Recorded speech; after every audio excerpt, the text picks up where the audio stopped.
বিশ্বনবী ছাড়া কিয়ামতের ময়দানে কেউ আমাদের জন্য সুপারিশ করতে পারবে? পাগল হয়ে যাব আমরা।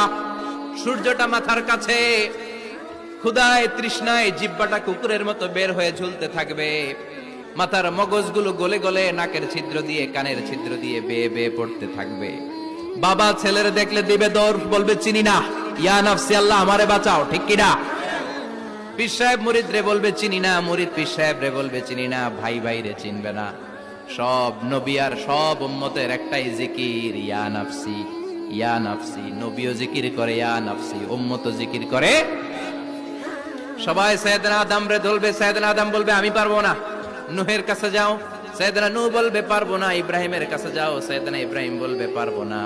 মুসা আলাইহিস সালামের কাছে যাও, মুসা আলাইহিস সালাম বলবেন পারবো না। ঈসা আলাইহিস সালামের কাছে যাও, সাইয়েদনা ঈসা আলাইহিস সালাম বলে এত জায়গায় ঘুরে লাভ নাই, জায়গা মতো যাও মিয়া, জায়গা মতো